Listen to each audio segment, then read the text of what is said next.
Assalamualaikum warahmatullahi wabarakatuh. Sahabat belajar dimanapun Anda berada, kita bertemu kembali dalam pembelajaran retorika.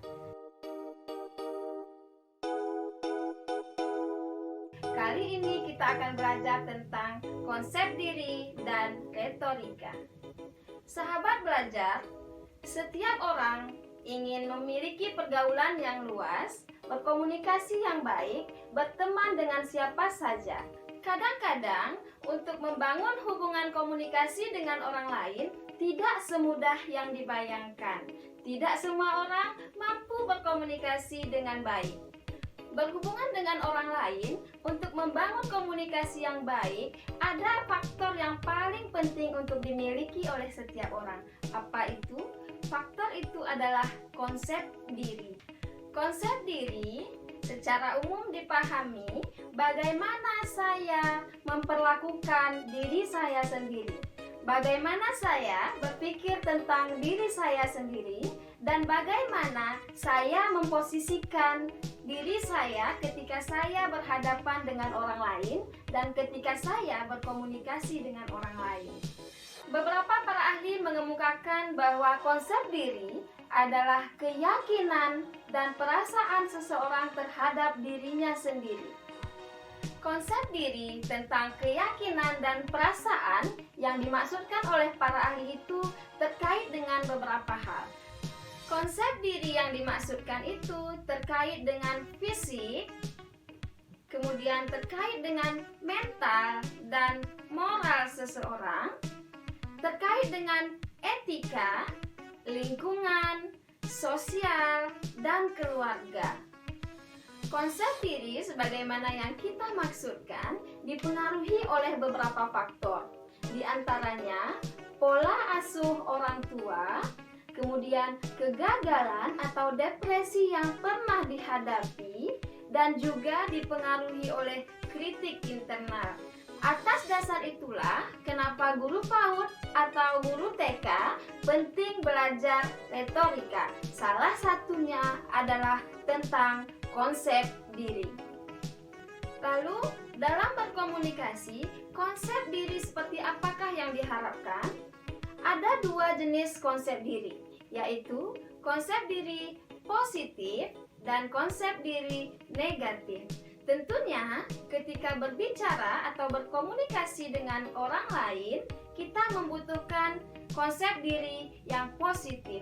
Apa saja ciri-ciri konsep diri yang positif? Konsep diri yang positif itu adalah orang yang merasa yakin dengan kemampuan dirinya sendiri. Orang yang tahu menempatkan dirinya ketika berkomunikasi dengan orang lain. Orang yang tidak merasa malu ketika dikritik oleh orang lain. Menyadari bahwa setiap orang mempunyai kelebihan dan kekurangan, dan kemudian mampu melakukan introspeksi diri terhadap dirinya sendiri. Itulah orang-orang yang dianggap berpandangan positif terhadap dirinya, atau disebut juga dengan orang yang memiliki konsep diri yang positif.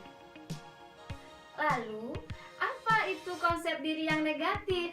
Konsep diri yang negatif adalah orang yang selalu merasa dirinya tidak mampu melakukan apapun. Orang yang selalu minder. Orang yang merasa dirinya selalu lebih buruk daripada orang lain. Tidak memiliki kepercayaan diri. Tidak menerima kritik dan saran orang lain. Tetapi ketika mendapat pujian, dia akan langsung merasa melayang-layang dan sangat berbahagia. Orang yang memiliki konsep diri yang negatif cenderung merasa tidak disenangi oleh orang lain. Dia merasa selalu minder daripada orang lain. Biasanya orangnya sangat individualis. Oleh karena itu dapat kita simpulkan bahwa konsep diri yang negatif adalah orang-orang yang sangat pesimis dengan kehidupannya sendiri. Lalu, apakah konsep diri ini bisa diubah? Apa saja faktor yang mempengaruhi konsep diri seseorang? Konsep diri ini dapat diubah. Dan yang sangat mempengaruhi konsep diri ini adalah orang lain yang berada pada lingkungan kita. Komponen-komponen yang dapat mempengaruhi konsep diri juga dapat kita lihat dari sisi kognitif dan afektif. Dari sisi kognitif, kita bisa melihat ada keyakinan, ada keinginan, dan ada keberanian.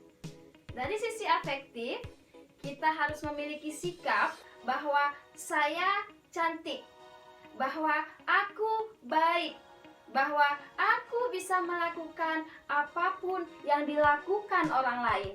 Ini adalah kiat-kiat untuk membangun konsep diri dari dua hal yang kita sebut kognitif dan afektif. Sebelum kita membangun komunikasi dengan orang lain, berpandang positif kepada orang lain, ada baiknya berpandang positif dulu kepada diri sendiri, bangun terlebih dahulu konsep diri kita dengan baik, sehingga kita memiliki komunikasi yang baik. Itulah tujuan dari materi, konsep diri, dan retorika. Sampai jumpa untuk materi selanjutnya. Assalamualaikum warahmatullahi wabarakatuh.